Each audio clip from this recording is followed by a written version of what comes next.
Ito nga pala yung ano, um,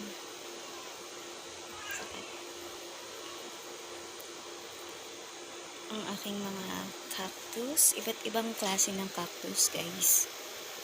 Yan, mga succulent and cactus. Ayan siya. Okay na yan. At saka ito yun. Wow. Ayan. Ito yung potos. Potos. Golden potos po yan. Ito pala yung party time. Party time pala pangalan niya. Ganda. Yan, mayana. Iba't ibang klase ng mayana.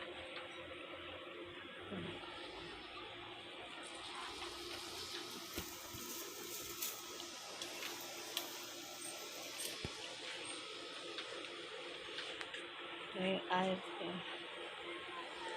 May mga buto-buto. Wow, napakaganda. Ito din, sobrang ganda niyan. Jesus of Heart, color pink. Ano yun? Hindi yun. Caladium. Ayun, nandun na sa taas yung wandering dew ko.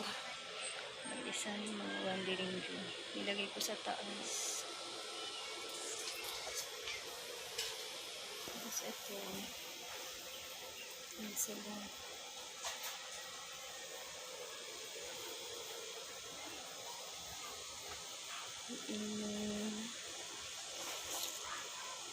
Snake. Nilagay ko lang siya. Sana huwag sirain yung mga ano. Ano yung photos na malalaki.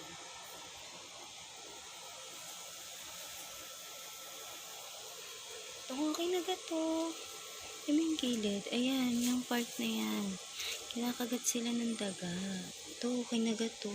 Tinusok ko lang dito. Kinagat yun dito. Diba ang ganda pa na ito ng isang araw?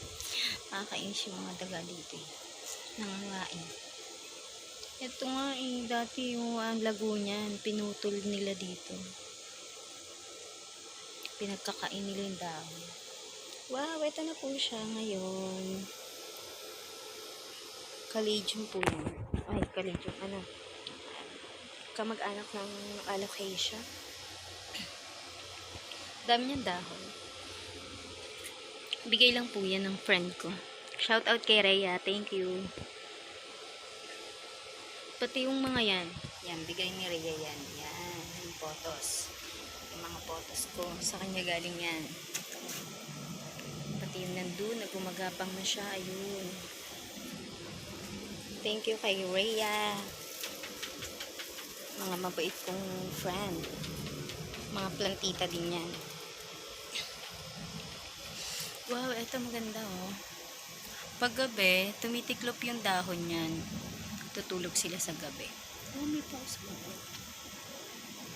Tulog yan sa gabi. Dati nung inuwi ko, ito lang silang dalawa lang. Ngayon, madadagdagan na ng dalawa.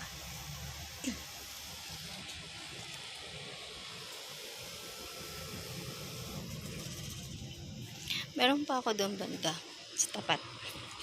Ito. Ayan. Ayan. Meron din dyan. Tapos, ayan. Ito yung pinaka-favorite ko. Bigayan ng mami ko. Binigay ng Ito, shoutout kay Ate Tess. Ito, hello. Sa kanya galing yan. Ito yung binilhan namin sa Ilocos. Medyo kumanda na siya ngayon. At tumaba na din. Ito, yan. Sa mama ko galing yan sa Bulacan. Marami siyang ganyan. At ito, shoutout kay sa kapitbahay ni mother na mabait. Taga Bulacan siya. Yan. Tsaka yung mga ano. Siya yung nagbigay ng spider na pinaghati-hati. Siya yung nagbigay na ito. Ito. Yung spider na yan. Yan. Naniniwala ako kapag mabait ka sa tao. Mabait din yung mga tao sa'yo. Yan. Ang ganda. Kaya bibigyan ka nila ng maraming halaman.